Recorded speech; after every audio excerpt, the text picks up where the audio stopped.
Vamos ficar de pé para louvarmos juntos o hino de número 2, no título Reverência.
Sucedeu nos dias de Acais, filho de Jotão, filho de Uzias, rei de Judá, que Rezim, rei da Síria, e Peca, filho de Remalias, rei de Israel, subiram a Jerusalém para pelejarem contra ela, porém não prevaleceram contra ela.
Mas a capital da Síria será Damasco, e a cabeça de Damasco Rezim, e dentro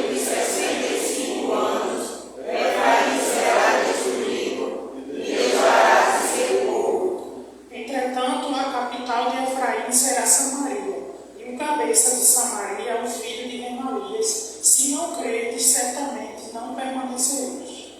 E continuou o Senhor a falar com Acais, dizendo: Pede ao Senhor teu Deus um sinal, quer seja embaixo nas profundezas ou em cima nas alturas. Acais, porém, disse: Não pedirei, nem tentarei ao Senhor. Então disse o profeta: ouvi agora a casa de Davi. Acaso não vos basta fatigar-vos os homens, mas ainda fatigais também, ó meu Deus?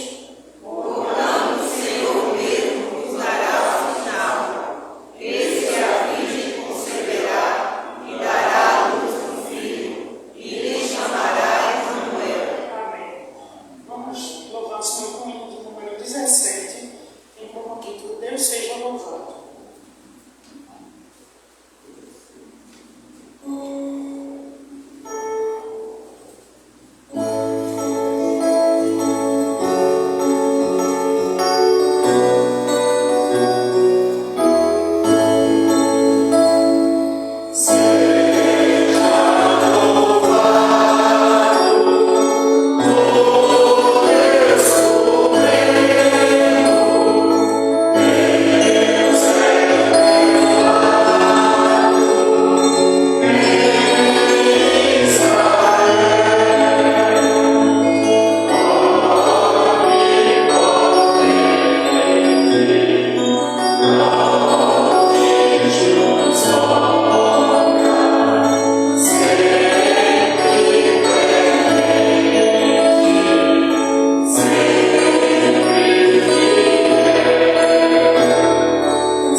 Louvado e bendito seja o teu santo nome, ó Deus dos exércitos.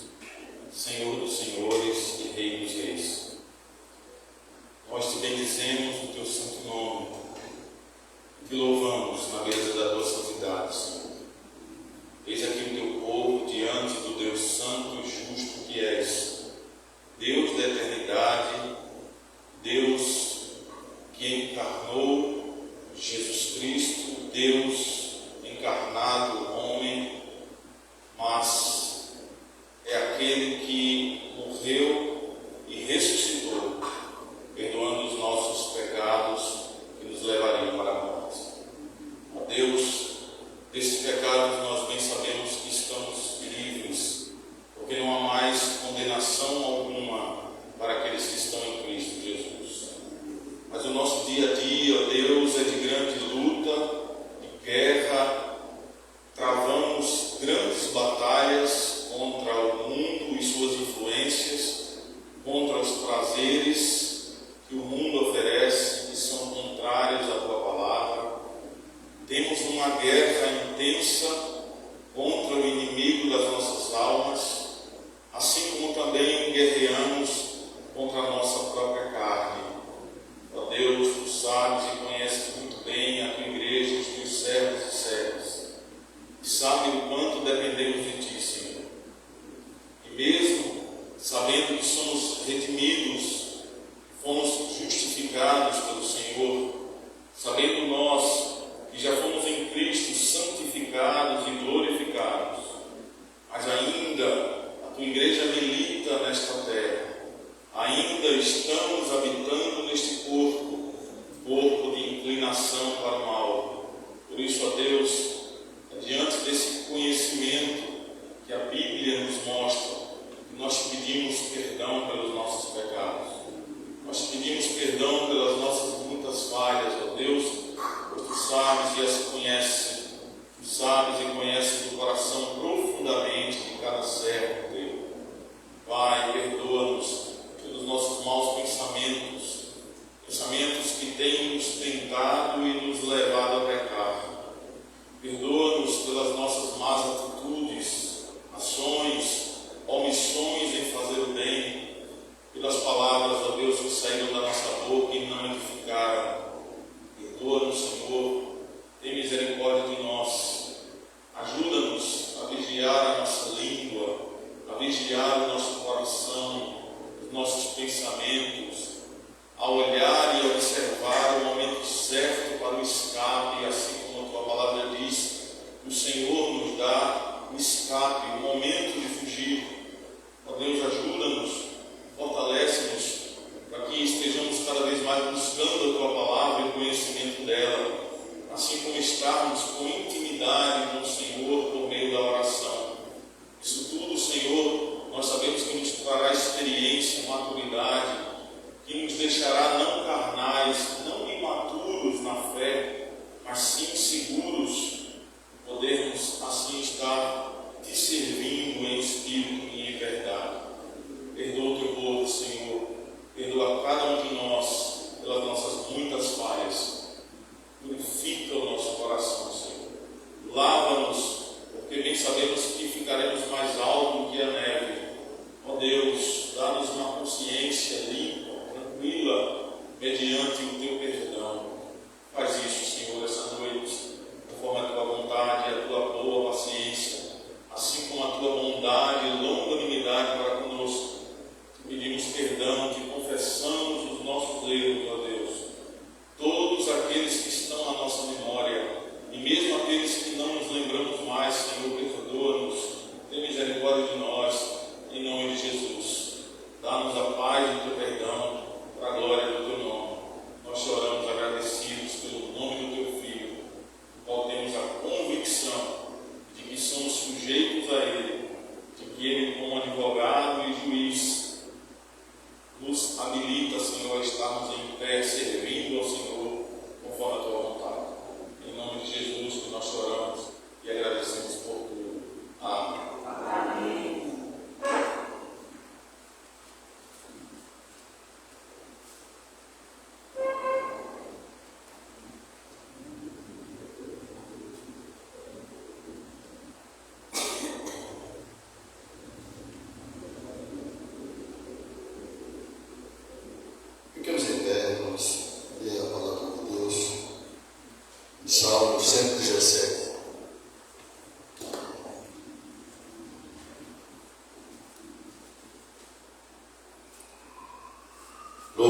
ao Senhor, vós todos os gentios, louvai-o todos os povos, porque muito grande é a sua misericórdia para conosco, e a fidelidade do Senhor subsiste para sempre.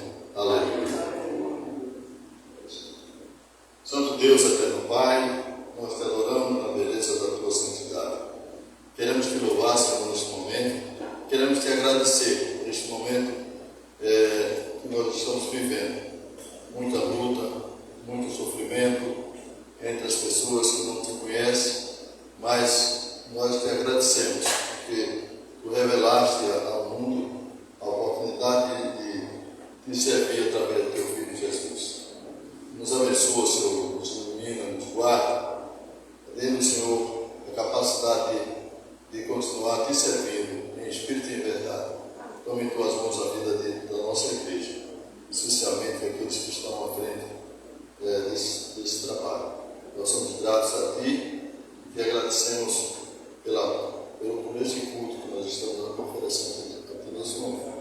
Nós te louvamos e te agradecemos em nome de Jesus. Amém.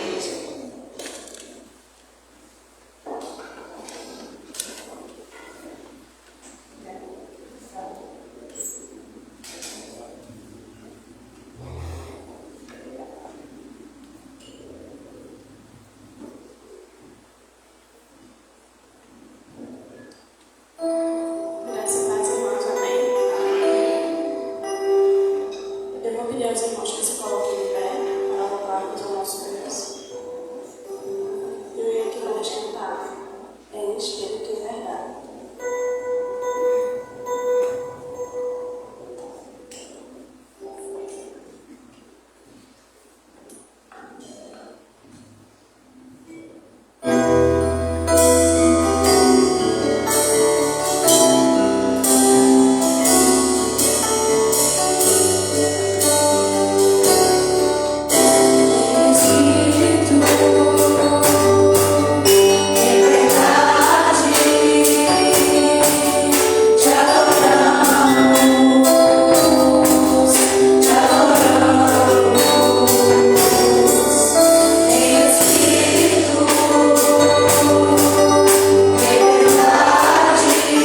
da ordenação dos oficiais que foram eleitos na última Assembleia. Então eu quero convidar, por favor, aqui à frente, o irmão Adilson Barbosa, o nosso irmão Everton Luiz, o irmão Roberto ainda não veio, né? Não chegou? Ainda não chegou, o irmão Roberto, não.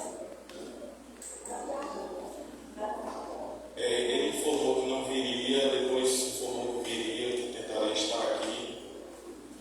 E eu acho que não basta, questão da saúde dele. Nós teremos então esse primeiro momento da ordenação desses irmãos e faremos assim a ordenação do irmão Roberto Travassos no próximo domingo. Nós temos dois momentos que eu tentarei aqui no máximo tornar porque muitas das perguntas e das colocações, conforme a nossa Constituição, elas são idênticas, tanto para os presbíteros quanto para os diáconos.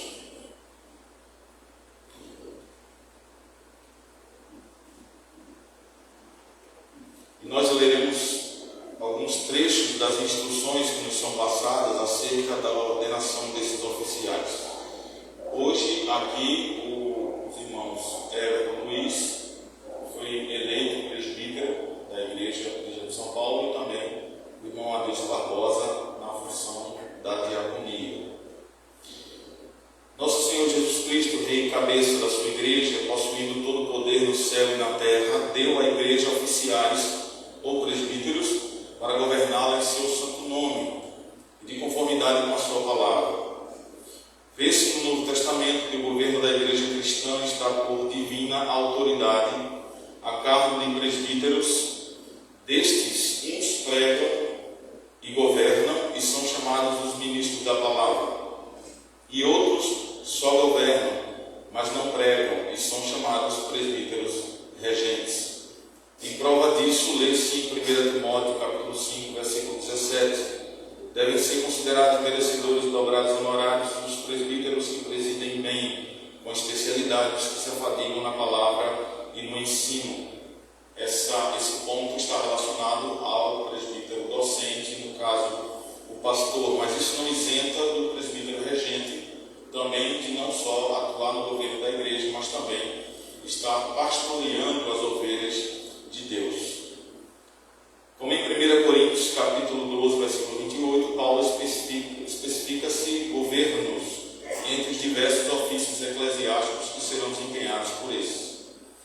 Os presbíteros regentes são representantes eleitos e imediatos do povo, e como tais nos vemos exortados nas Escrituras a velar por si sobre o rebanho, confiar a seu cuidado, a fim de que não entre nele qualquer corrupção de doutrina e costume. E os encontramos assim em Jerusalém, sentados em concílio com os apóstolos e outros presbíteros, representando as igrejas particulares, tomando parte nas deliberações e chamando os irmãos. O decreto deste concílio começa, portanto, assim como está lá em Atos 15, 23. Os irmãos, tanto os apóstolos como os presbíteros, aos irmãos de gentios em Antioquia, Síria e Cilícia, assim diz Paulo, saudações. Antes de entrarmos nas perguntas propriamente diretas a esses irmãos, eu quero já ler a parte da diaconia.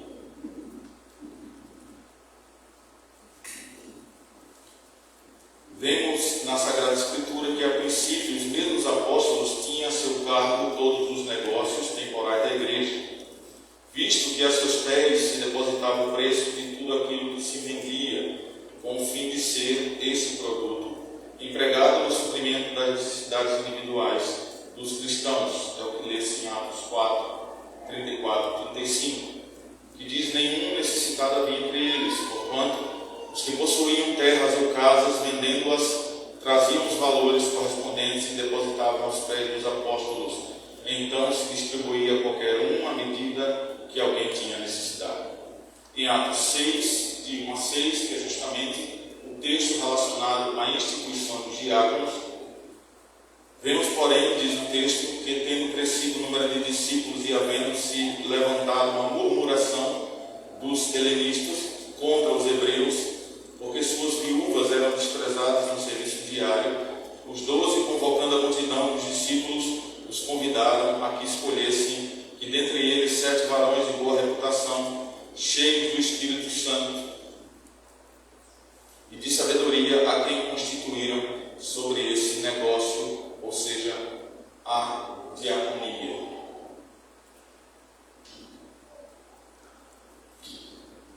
Essas perguntas constitucionais que são orientadas pelo nosso manual presbiteriano serão agora direcionadas aos 2 irmãos.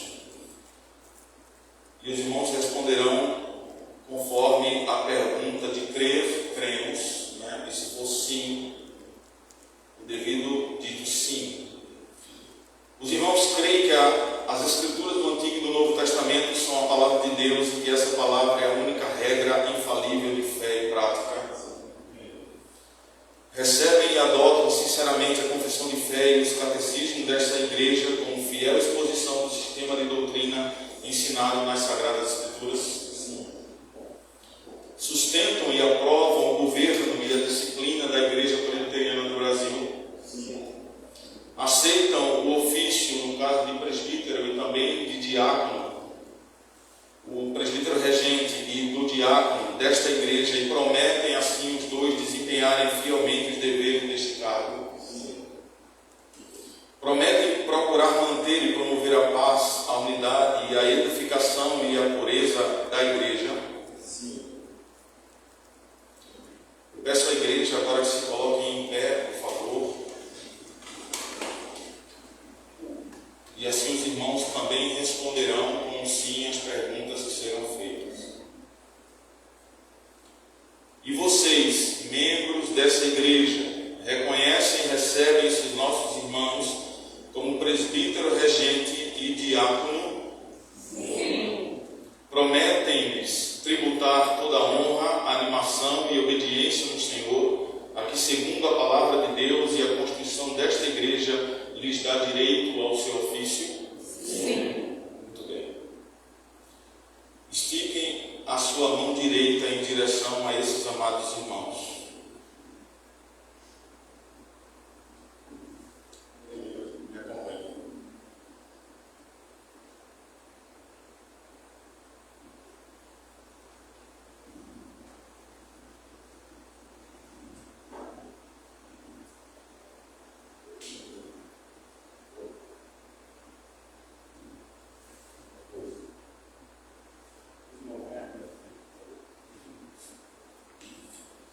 Se ajoelhem, por gentileza. Esses irmãos estão sendo ordenados ao cargo de presbítero regente, o Everton Luiz, e ao cargo de diácono, o irmão Adilson Barbosa. Os presbíteros colocarão as mãos em cima da cabeça de cada irmão, onde nós assim faremos a ordenação deles.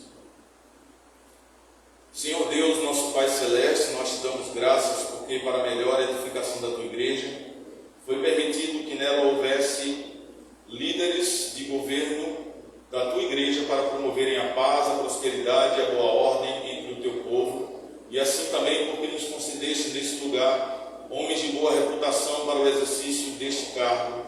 Suplicamos-te, Senhor, que derrames o teu Espírito Santo sobre esses que agora ordenamos, em nome do nosso Senhor Jesus Cristo, presbítero, regente desta igreja e diácono também desta igreja, e lhes conceda, Senhor, os dotes necessários para o cumprimento, assim, dos teus deveres.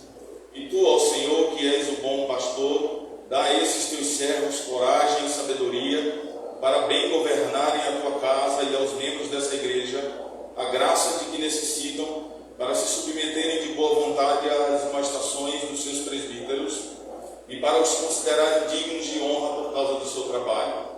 Adianta o teu reino, ó Senhor Jesus, e recebe esses teus servos que em teu santo nome consagramos e ordenamos presbítero regente desta igreja e diácono, pois tudo te pedimos por amor do teu santo nome, e ao Pai, a ti e ao Espírito Santo desejamos louvar e servir, assim como eles, agora todos os séculos. Amém. Amém. Estão assim ordenados, presbítero e diácono. A igreja pode assim sentar-se.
Nós esperamos em Deus assim, domingo que vem, se Deus assim permitir, mesmo é o culto de Natal, um culto festivo, onde estaremos muito alegres com o nascimento do nosso Senhor e Salvador Jesus Cristo, ordenando também ao presbítero Roberto Travassos, e aí queremos aproveitar no mesmo ensejo, anunciar o emerato do nosso diácono Israel Moura, está ali.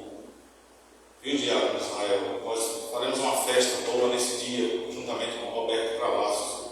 Nós faremos a ordenação dele e falaremos também sobre o emerato do diácono Israel. Queridos irmãos, mesmo assentados, mas com toda a reverência à palavra do Senhor, abra sua Bíblia na carta de Paulo aos Filipenses, capítulo 4.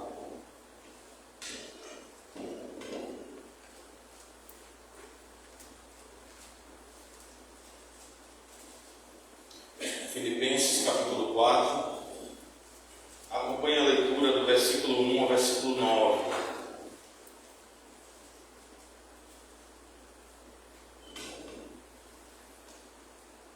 Filipenses 4, do 1 ao 9. Diz assim a palavra do Senhor: Portanto, meus irmãos amados e muito saudosos, minha alegria e coroa, sim, amados, permanecei deste modo firmes no Senhor. Rogo a Evódia e rogo a Síntique, pensem concordentemente no Senhor.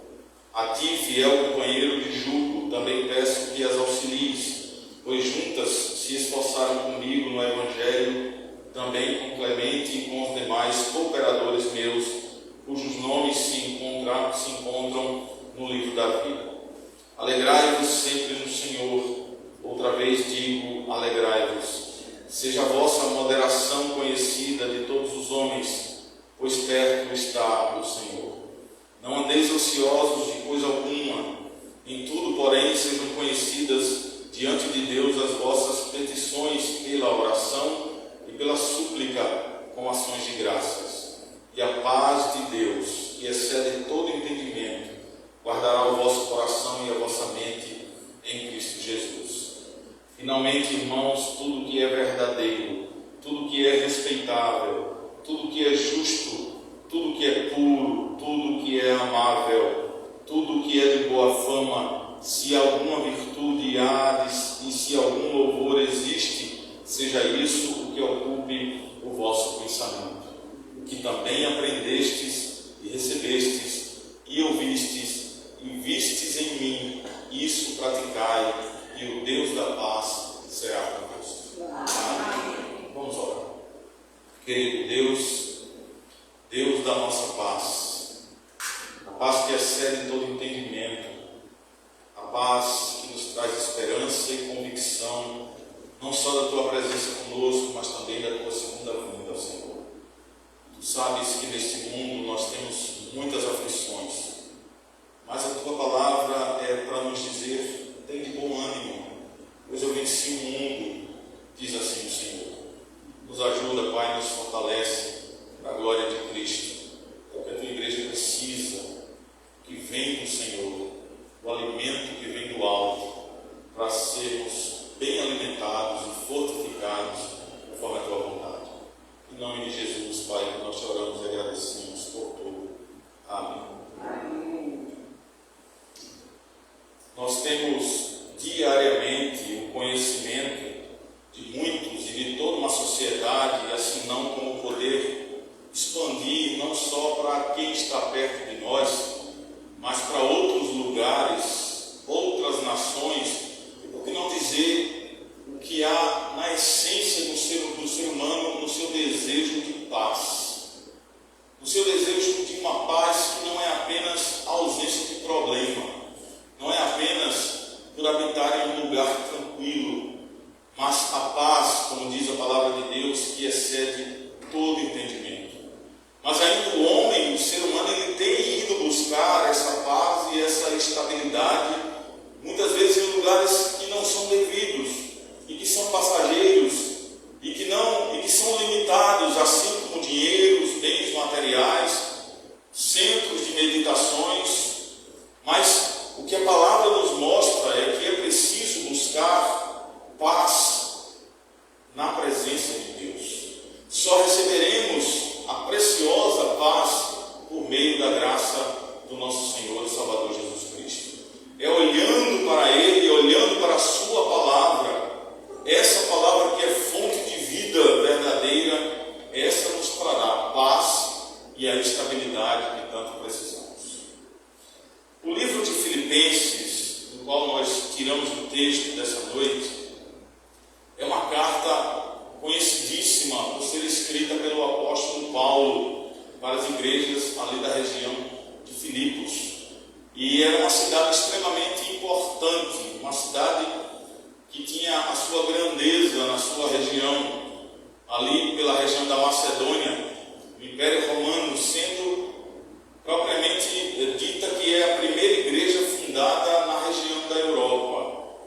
E Filipos era essa cidade considerada extremamente importante na região da Ásia Menor, considerada como praticamente uma porta de entrada para a Europa, onde havia comércio, onde havia gente de dinheiro, de condições financeiras, de condição social muito grande. E a cidade, ela chegou a ter esse nome por causa de Filipe II. Foi uma homenagem a um homem que tinha o título de Filipe II, ou seja, ele era o pai mais famoso da história, era o pai de Alexandre o Grande, ou Alexandre Magno, como também é conhecido.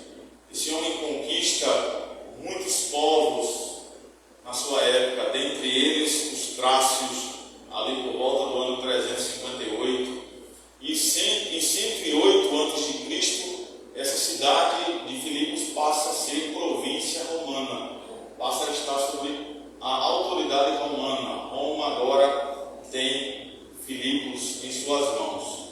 E aí essa cidade recebe o título de Colônia Augustus Filipensis, por conta de Filipe II.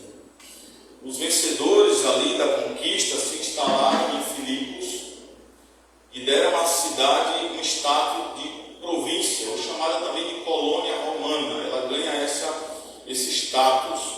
E uma denominação que se encontra ali na cidade é a denominação de Filipos, ou a chamada Igreja dos Filipenses, que é fundada posteriormente pelo apóstolo Paulo.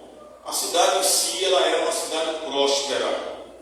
Ali era cheia de benefícios por causa do comércio de portos importantes e do comércio de ouro, de prata, de bens materiais, de alimentos que vinham da Índia, e tornou-se ali uma cidade próspera por conta desse comércio marítimo que havia naquela região. As pessoas ali se vestiam e falavam e se comportavam, claro, praticamente como romanos, pela cidade ter se tornado uma província romana. Então, todos os costumes, a maneira de falar, a linguagem, a música, a cultura, tudo era absorvida de Roma, assim como foi a cidade de Filipos. Aquela cidade tinha um povo que que era extremamente orgulhoso, justamente por causa de Roma. Isso é dito por Lucas lá em Atos 16, 21. E aí Paulo fala da importância dessa cidade, mas fazendo um contraste com a cidade celestial, onde ele vai trazer justamente esse olhar lá em Filipenses, ou aqui em Filipenses 1, 27, e também no capítulo 3, versículo 20.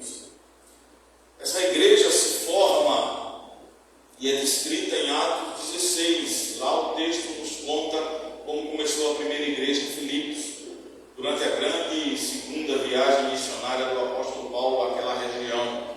E aí é interessante nós notarmos lá que Atos capítulo 16, de 7 a 10, nos mostra que Paulo, Silas e Timóteo não tinham a princípio planejado ir até aquela região, mas foram orientados e mandados pelo Espírito Santo para que fossem lá pregar o Evangelho de Deus, para que fossem lá plantar essa igreja naquela região. Então a formação dessa igreja lá acontece praticamente em 3 fases. Eles não encontram nenhuma sinagoga. Esses irmãos, quando saem para pregar, na segunda viagem missionária de Paulo, eles não encontram sinagoga, apenas um lugar de oração com algumas mulheres. É descrito isso lá por Lucas em Atos 16, 13. Encontram Lídia, uma mulher de negócios, que vivia ali no seu comércio, era muito rica, mas é convertida ao Evangelho de Jesus e é assim batizada. E junto com ela também toda a sua casa. Atos 16 vai trazer essa narrativa. Atos 14, 16 a 25, Paulo e Silas expulsaram o demônio de uma escrava vidente, que foram presos aí no versículo 24, do próprio capítulo 14. E na prisão esses apóstolos louvavam e oravam de forma a que aqueles que ouviam acabavam por se converter ao Senhor. E na prisão Paulo e Silas louvaram a Deus, e o Senhor naquela ocasião fez as portas da cadeia se abrirem, e um carcereiro foi salvo e toda a sua casa ouviu o Evangelho e foram também assim batizados. Depois de soltos, Paulo e Silas fizeram uma última viagem até essa igreja que estava junta, estava montada praticamente no seu princípio lá na casa de Lídia, e depois partiram para a Grécia. Foram ali estabelecer os presbíteros e os diáconos daquela igreja. Então, essas pequenas igrejas aqui, elas se prontificaram a ajudar financeiramente a Paulo durante as suas viagens missionárias, ajudar a Paulo durante o seu ministério. E as igrejas em Filipos eram extremamente queridas pelo apóstolo Paulo. Gostavam muito dele, tinham carinho e consideração pelo apóstolo, até porque ouviam e aprendiam da palavra do Senhor.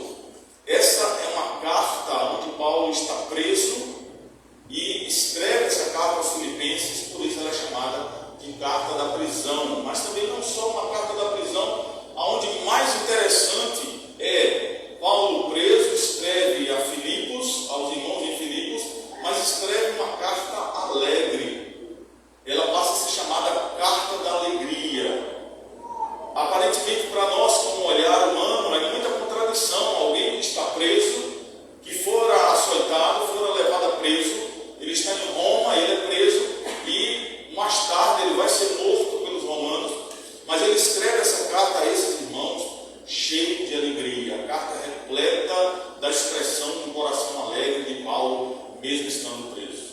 Paulo estava preso por cadeias entre as mãos e os pés, mas o Evangelho continuava solto. O Evangelho continuava se expandindo e sendo pregado através das cartas do apóstolo. O propósito dessa carta, mesmo Paulo lá preso, escrevendo aos Filipenses, ele havia mandado essa carta a Epafrodito, com uma oferta, inclusive foi encaminhada uma oferta para essa igreja. Mas no caminho, Epafrodito ficou muito doente, quase morre. É descrito lá no capítulo 2, versículos 19 a 30. E Paulo, então, escreve essa epístola, como uma chamada também epístola pastoral,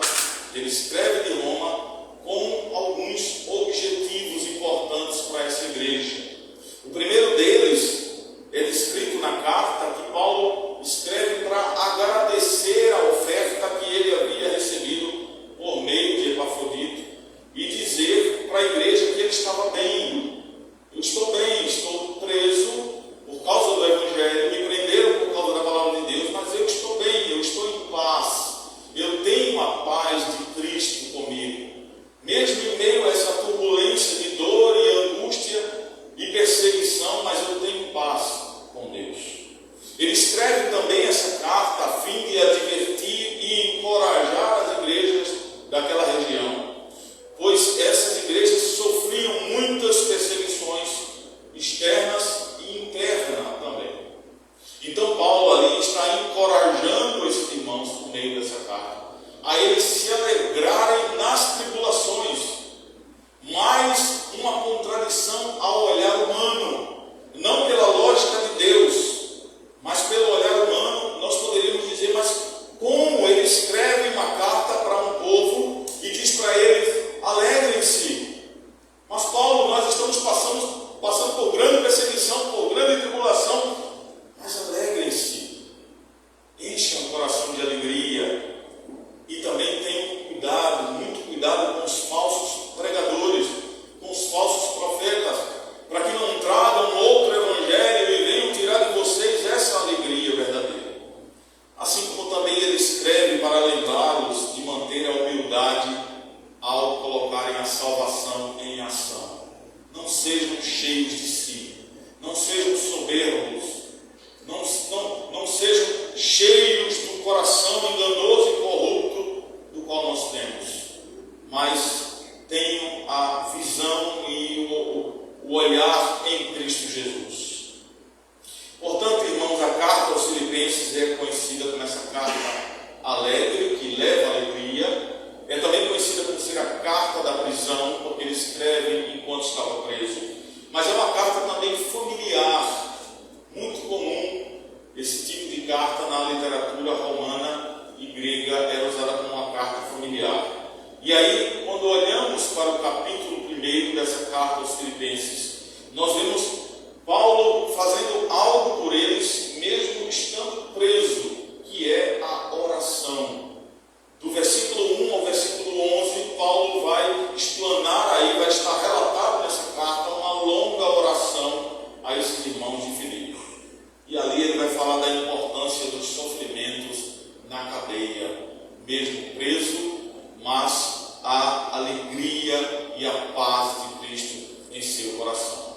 No capítulo 2, Paulo vai destacar também não só a importância da oração, mas agora a importância de seguir os passos de Jesus Cristo e de colocar essa salvação que foi ganha por meio do Senhor Jesus em ação e com temor e também com humildade, não esquecendo de seguir os passos de Jesus.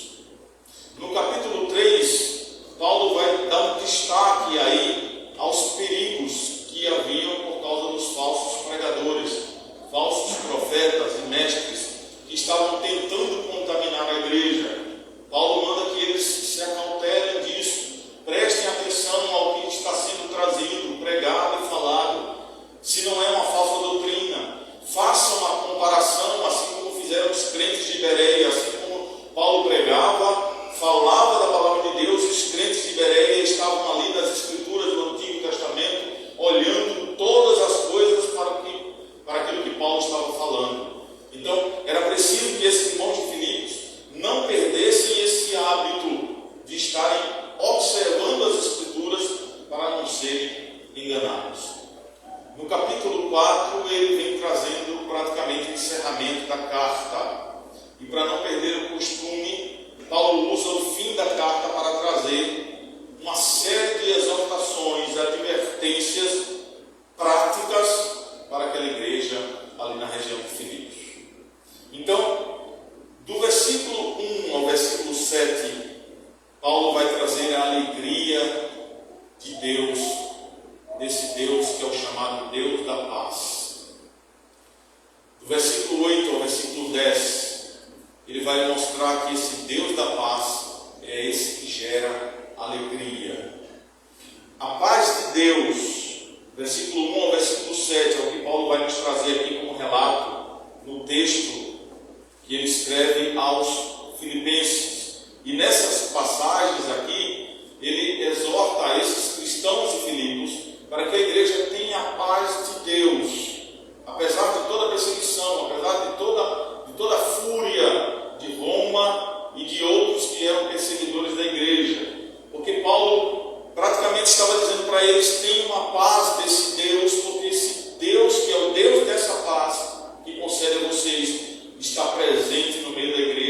está presente individualmente na vida de cada um de vocês. É preciso, mediante ao que diz as Escrituras acerca disso, acerca desse assunto importante, a termos o dever de estarmos também firmes nessa palavra. A estarmos firmes naquele que é o provedor da verdadeira paz. Naquele que é o provedor, como o próprio Senhor Jesus Cristo diz, que a minha paz vos dou, não a dou como o mundo a dá. E nós aí entendemos que o mundo não tem a paz de Deus para nos dar. Então é incomparável nós olharmos para a paz de Cristo e olharmos para a paz da qual o mundo não tem. Por isso ele diz, a minha paz vos dou, não a dou como o mundo a dá. Porque na verdade o mundo não oferece paz. O mundo não dá paz verdadeira. O mundo dá a vocês mentiras, traz falsidades, gera assuntos e coisas que são promessas apenas, mas que não vão levar vocês a lugar nenhum. Não vão lhes trazer uma esperança duradoura, não vão gerar em vocês uma alegria perene, e essa alegria que vocês venham a pôr em prática nos momentos da tribulação, e ela vai ser extremamente importante para não deixar vocês serem consumidos. É isso que Paulo está ensinando, o dever de estarmos firmes no Senhor. Primeiro capítulo aí, 4, ele usa a expressão portanto, e essa palavra aqui faz todo o contexto do capítulo 3 a ser mais claro para mim e para você. Para o chamado desses homens e mulheres, Paulo diz, vocês, lembrem-se, são cidadãos dos céus. São cidadãos dos céus, não dessa terra que passa. Vivam em humildade de vida e tenham extremo cuidado com os falsos ensinos. Permaneçam firmes no Senhor. Para quem está preso, trazer uma expressão dessa, humanamente é difícil, é ilógico. Mas ele diz, permaneçam firmes no Senhor. Porque diante das aflições, sofrimentos, perigos doutrinários dentro da igreja, onde muitos têm rondado a igreja para trazer falsos ensinos, vocês devem ficar firmes no Senhor. Então Paulo aqui está exortando as igrejas a se colocarem firmes diante da dificuldade. Segundo Tessalonicenses, capítulo 2, versículo 15, portanto, irmãos, permaneçam firmes e apeguem-se às tradições que lhes foram ensinadas, não às tradições humanas. A palavra tradição aqui ela está ligada à Escritura, a palavra que é passada de um para o outro. Assim como Paulo escreve acerca da ceia do Senhor em 1 Coríntios 11, porque eu recebi do Senhor, é um meio que podemos chamar de tradição, de uma linguagem oral que é passada de um para outro. E Jesus passa para Paulo aquilo que passou para os apóstolos, e os apóstolos também passaram para nós por meio das Escrituras.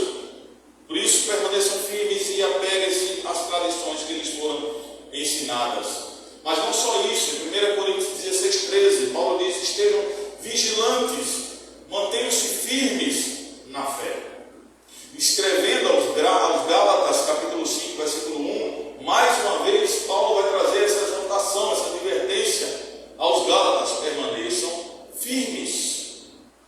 Efésios não foi diferente, a igreja dos Efésios, que estava na cidade de Éfeso, ele diz lá no capítulo 6, versículos 10 a 11, no versículo 14, finalmente fortaleçam-se no Senhor e na força do seu poder.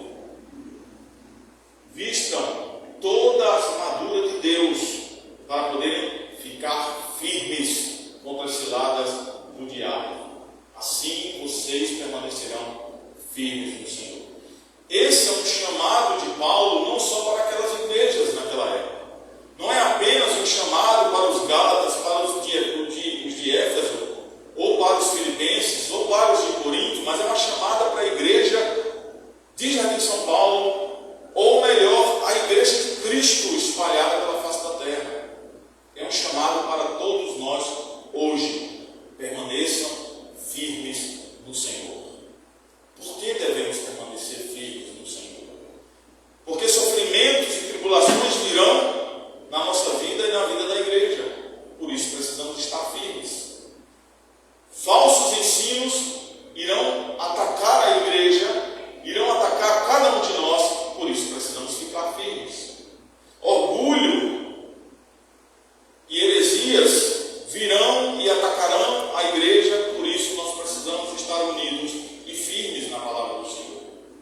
há perigo do amor de Deus e pelos irmãos se esfriar.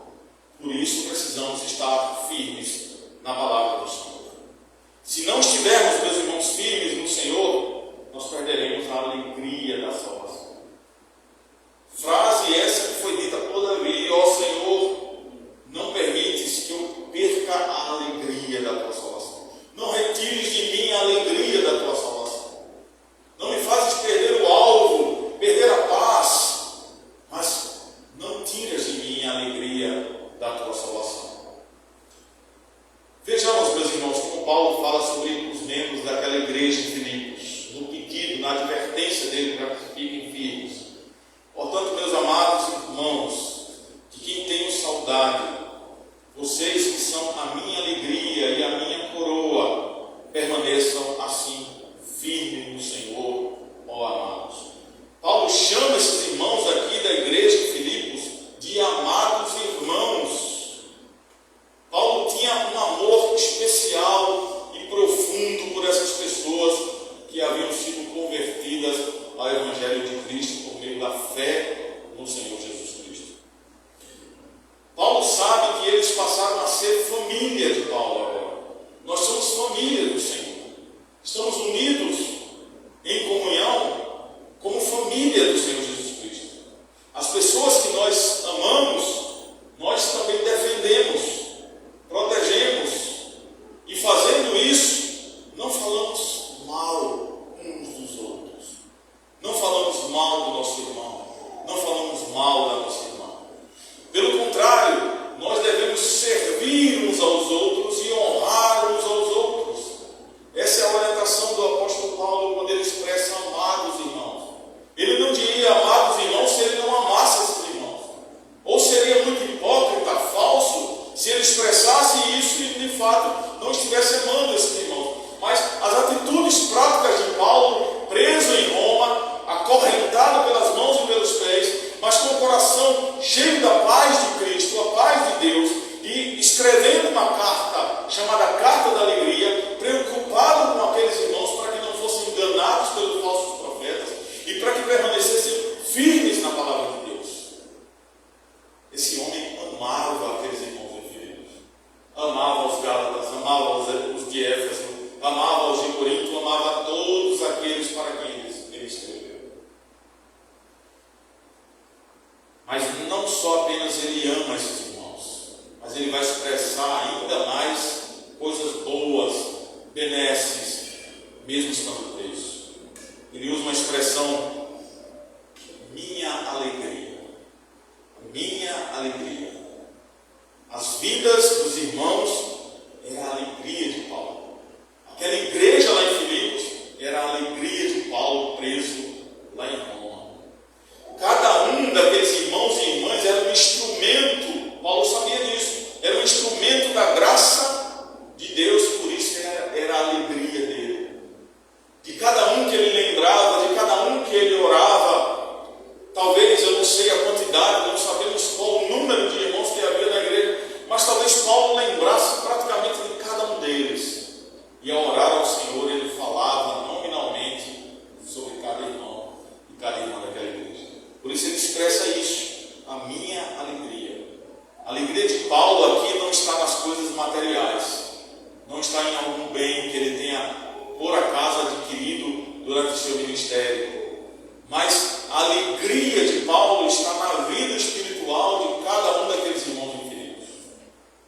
O apóstolo João também expressa a mesma alegria, o mesmo amor por cada irmão, quando ele escreve na sua terceira carta, sua terceira epístola, capítulo 1, versículo 4, quando ele diz: não tenho alegria maior do que ouvir que meus filhos, ele trata aqui de filhos na fé, onde ele pregou e muitos se converteram, não tenho alegria maior do que ouvir que meus filhos estão andando na verdade.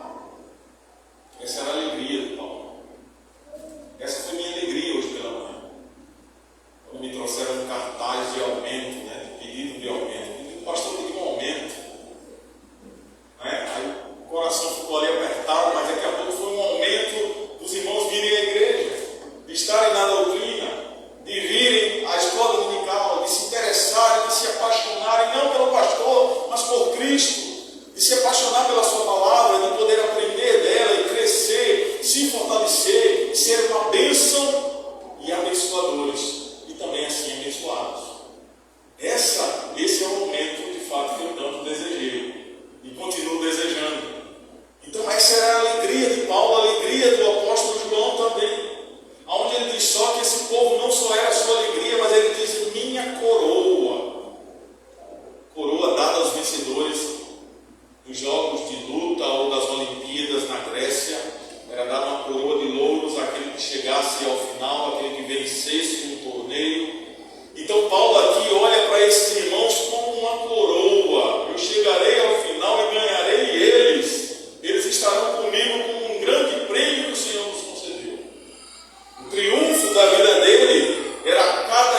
Numa coisa melhor para um líder, assim como hoje foi ordenado presbítero, foi ordenado diácono, é ver aqueles a quem ele pastoreia, a quem ele cuida, chegando lá, tendo triunfo, crescendo na graça e no conhecimento do nosso Senhor e Salvador Jesus Cristo.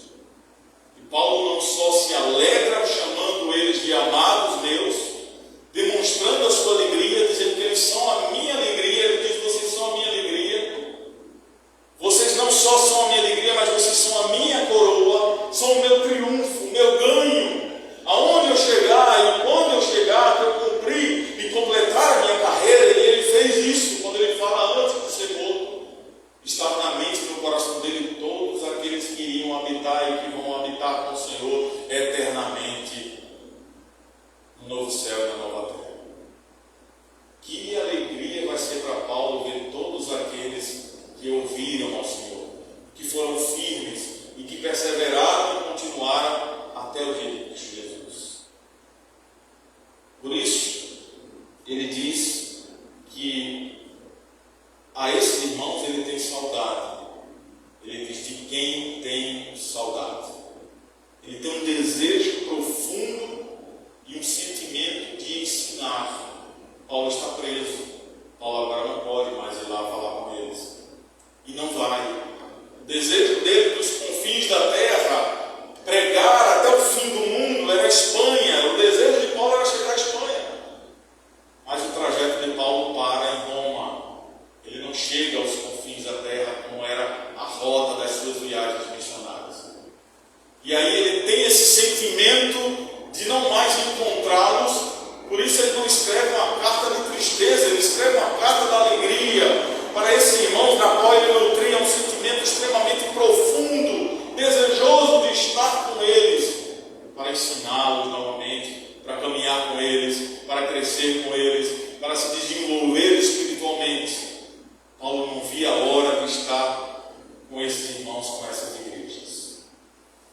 Como é que está, meus irmãos amados, o nosso coração diante dessas palavras que o apóstolo Paulo expressa aqui no texto? As pessoas da igreja são realmente seus irmãos amados? Quem aqui talvez liga para alguém e diz: meu amado irmão? Não no uso do jargão de amado, amada, meu irmão, verdadeiramente, meu amado irmão, minha amada irmã, de quem eu tenho saudade, que eu oro por você, como você está?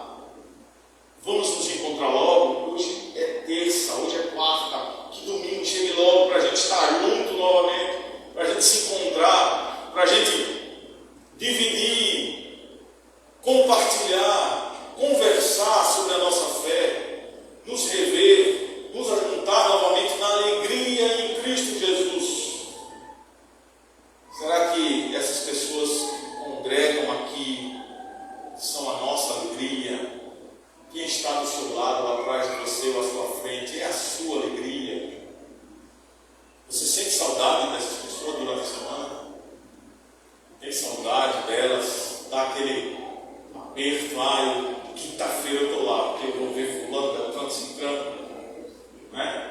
No domingo, pela manhã, como é bom ver esse sol maravilhoso que o Senhor nos faz enxergar pela manhã, respirar, cheios de vida, mesmo em meio às tribulações, porque o Deus da paz nos dá paz em meio às dificuldades, para nos vermos aqui chegando, adentrando aquelas portas, sorrisos e alegria de nos encontrarmos novamente, antes que seja tarde, antes que, assim como Paulo estava preso e era só saudade, um desejo profundo no coração, não podia estar mais com eles.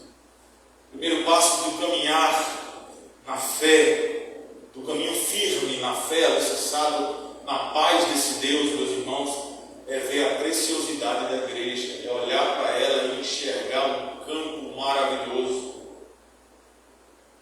A gente tem um mau hábito de ficar só reclamando que a igreja é ruim, a igreja é aquilo, a igreja é isso, a igreja tem dificuldades, a igreja tem gente assim, tem fulano que eu não gosto e tal. É uma carga de mazelas tão grande que a gente fica pensando: em onde estão os amados irmãos?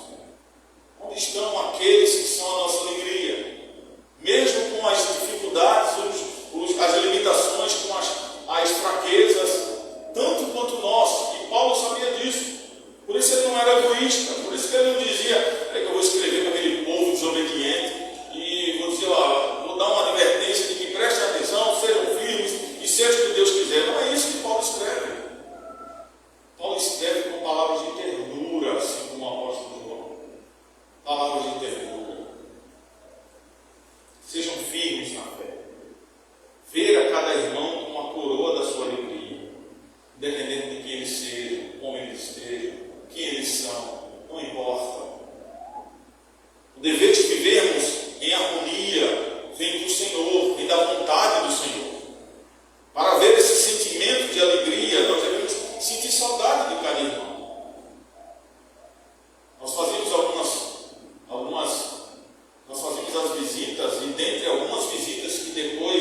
certamente o irmão estava e sempre esteve e ainda continua estando nas orações desses irmãos.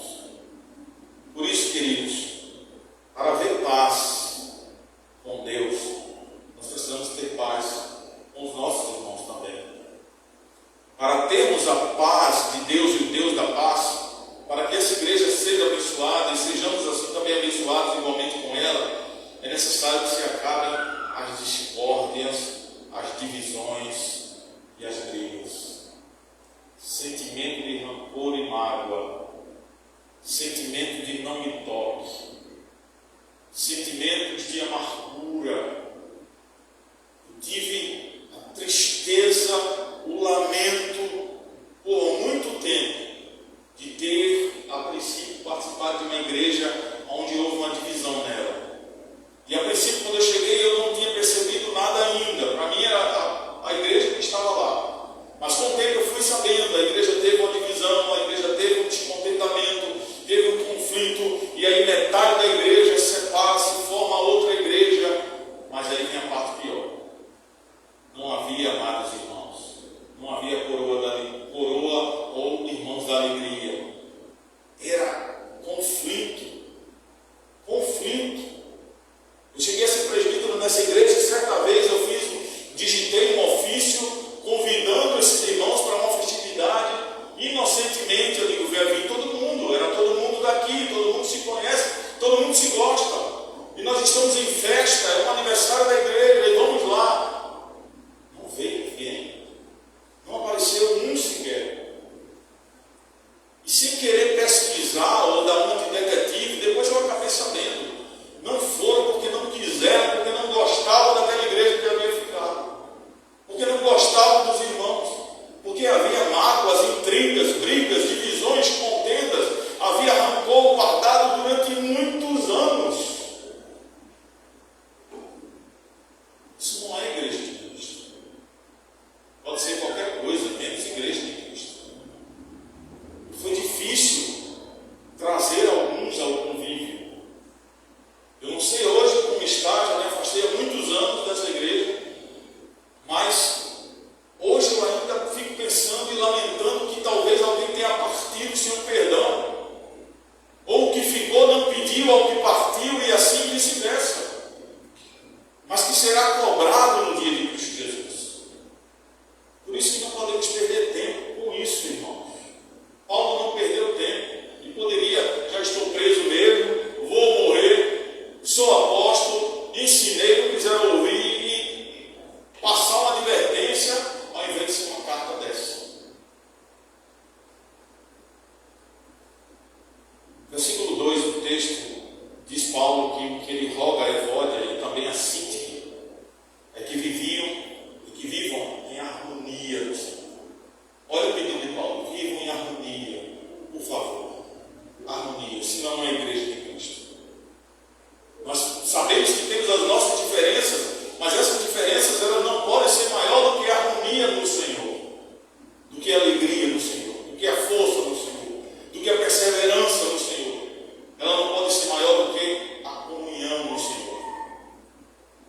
E é provável ali que Epafrodito avisasse a Paulo, tivesse levado a Paulo sobre uma discussão que houvera na igreja ali entre duas mulheres.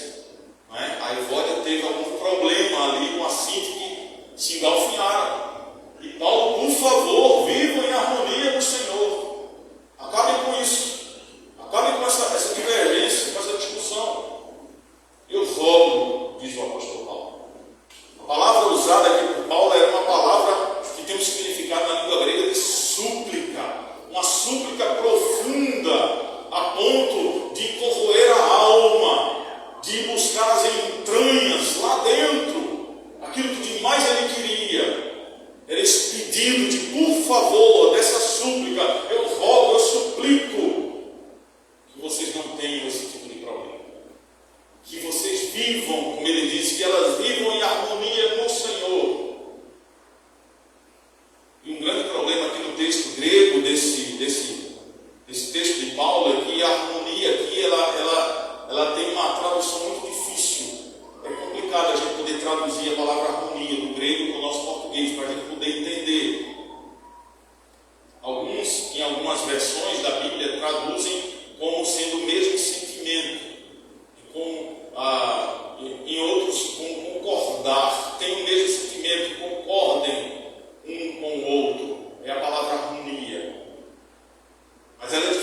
tradução. Ela tem outras palavras com significado mais profundos, e você não encontra uma que de fato defina de uma vez.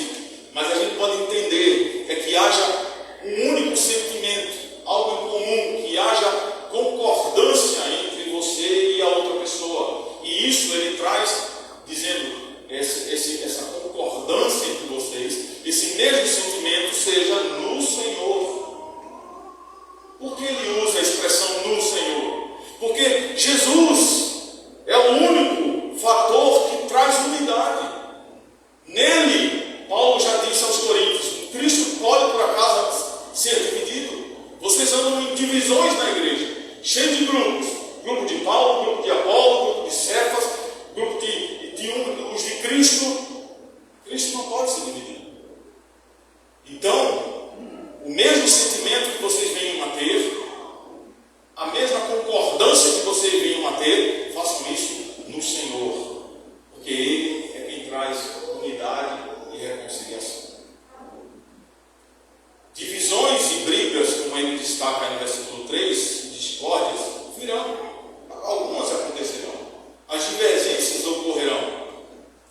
Algumas até necessárias, porque depende da situação, para que, como o apóstolo João diz, alguns problemas que houveram no meio da igreja na região de Éfeso houveram para que aqueles que não são de Deus, de fato, saíssem. E ele diz, aqueles que saíram, meus irmãos, eles não eram de fato de Deus, eles não pertenciam a Deus.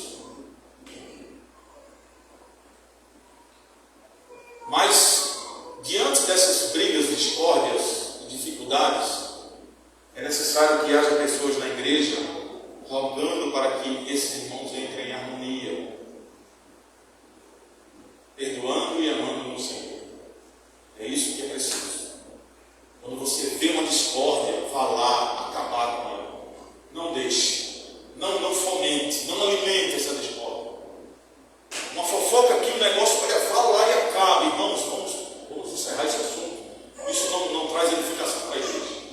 Você não vai ser edificado e você também não vai ser edificado. Esse é o papel do crente.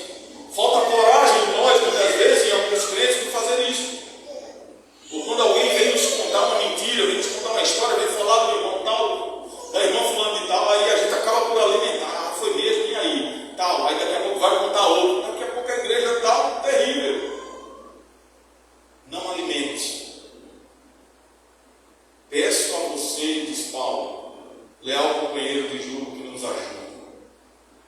Nos ajude.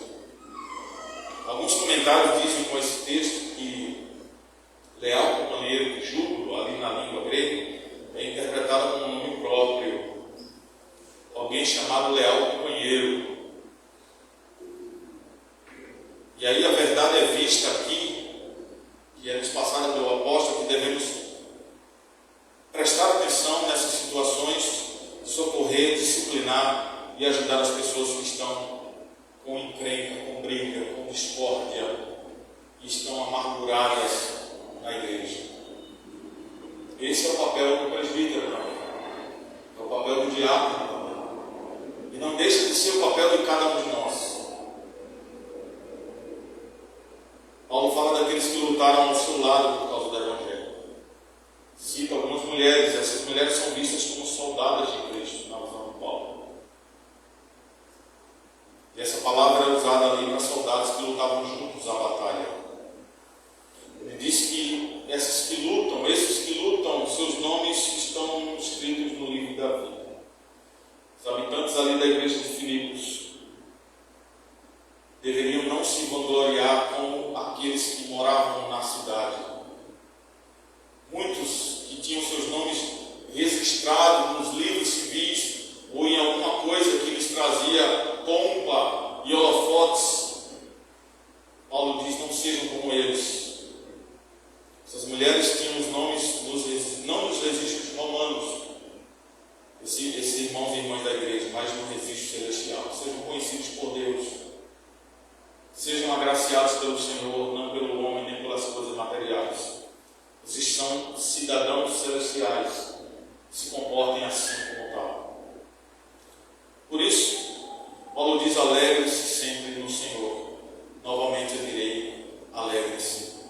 Alegria aqui não é uma alegria passageira. Paulo não está dizendo, se alegrem agora, mas depois seja o que Deus quiser. Se alegrem agora, mas depois vocês podem ficar tristes. Se alegrem agora, mas depois vocês, em qualquer situação, não tem problema de vocês ficarem aí cabisbaixos, desanimados. Paulo traz a palavra alegrem-se com um significado, uma expressão que é uma alegria como estilo de vida. Estilo de vida, como a roupa que você veste.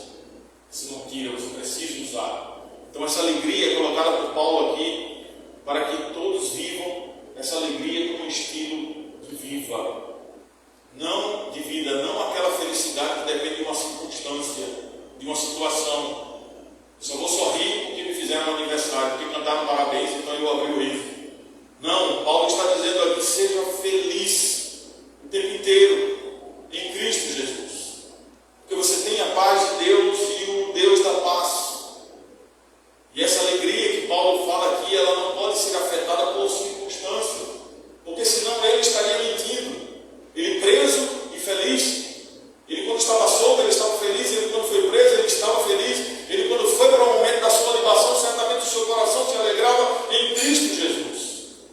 Era o desejo de Paulo estar com Cristo. Logo cedo. Não é isso que lemos nas Escrituras? O desejo dele, se eu pudesse, era estar com Cristo. Então, mesmo no momento da sua libação, da sua morte, era o desejo de estar com o Senhor.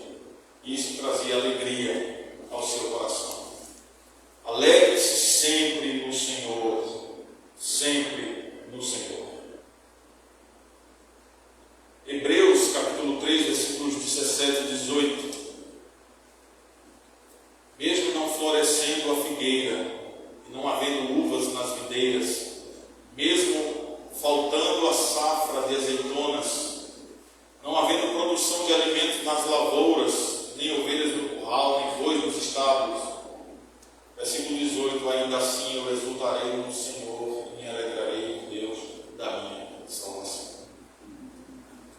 Passamos por momentos difíceis, difíceis mesmo, alguns pelo vale da sombra da morte, mas por causa da presença de Cristo, essa felicidade não é temporária, ela é eterna. Apesar de que felicidade temporária também não é pecado. Ninguém vai dizer, fulano só fica feliz temporariamente, ele está pecando. Não, de jeito nenhum. Mas no momento que você está feliz, que essa felicidade esteja enraizada na alegria do Senhor. Felicidade sem alegria no Senhor, aí sim é pecado. Para a nossa vida, meus irmãos, estar firme e firmemente estabelecida no Senhor, é preciso que o nosso coração se alegre sempre no Senhor. Esse Deus da paz, que nos dá a sua paz, não traz apenas um estado de tranquilidade mental, como muitos desejam, mas traz um sossego interior baseado na amizade com Deus. Essa aliança, essa agora não inimizade, na qual Cristo rompeu com essa inimizade que tínhamos para com Deus. A certeza daqueles que foram perdoados é motivo de alegria, é motivo de contentamento. E isso é mediante Jesus. E sendo mediante Jesus, agora nós temos paz com Deus, como diz Paulo em Romanos 5. Esse Deus que nós cremos e seguimos, Ele é paz. Ele tem a paz. Tudo está sob o seu domínio, sob o seu controle. Precisamos ter paz com isso. Quando não a temos é porque pensamos que tudo está sobre a nossa mão. E escorre dela com areia. Você chega na praia, pega aquela areia mais molhada e tenta segurar, e você vai ver que ela escorre pelo seu dedo. Mas Deus tem o controle nas suas mãos e nada vai escorrer por entre seus dedos. Por isso, queridos irmãos, assim como a orientação de Paulo nos é dada essa noite, para que perseveremos na fé em Cristo Jesus, para que busquemos a paz de Deus e o Deus da paz, para que busquemos a consolação uns com os outros também, e no Senhor, para que tenhamos a alegria de podermos ver o nosso irmão a cada momento que pudermos assim ver. Que possamos pessoas e igreja buscar a estabilidade verdadeira, a unidade, a comunhão, a paz e a alegria genuína em Cristo, na qual o apóstolo descreve aqui. Que possamos de fato buscar a paz com os irmãos, alegria no Senhor com os irmãos, uma vida de oração e gratidão a Deus com os irmãos, para que a paz de Deus, sua alegria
Oremos.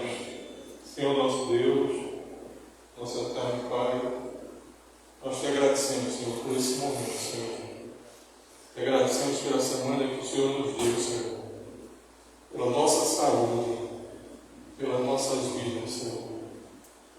E assim nós te oferecemos os dízimos e as ofertas que foram colocadas aqui, Senhor, para o rumo da tua igreja.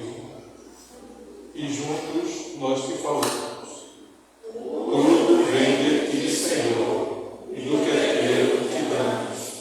Tudo vem de ti, Senhor, e do que é teu te damos. Amém.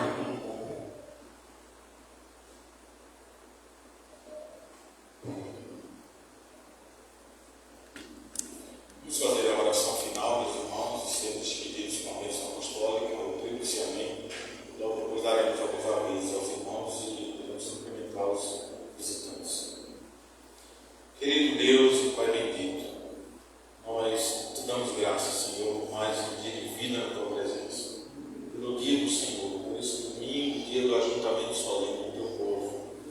Te agradecemos porque o Senhor tem cuidado de nós. Deus que ouve as nossas súplicas, os nossos pedidos, conhece os nossos temores. Ó Deus, nós te agradecemos pela semana que passou, pela tua presença conosco, por todo o teu cuidado para com o teu povo. Te agradecemos, Senhor, porque o Senhor tem dado consolo e conforto aos enlutados, trazido esperança e vigor aos caídos de espírito, tem trazido restauração àqueles que estão enfermos. Ó Deus, nós te agradecemos por todas as ricas bênçãos de misericórdia que o Senhor tem derramado na vida do seu povo. Te agradecemos por cada um que está presente aqui essa noite, por aqueles que puderam estar cultuando e adorando o Senhor no meio da pregação e essa passada pelas redes sociais. Ó Deus, muito obrigado, Senhor, por cada cuidado teu para conosco. Te pedimos que o Senhor derrame suas ricas bênçãos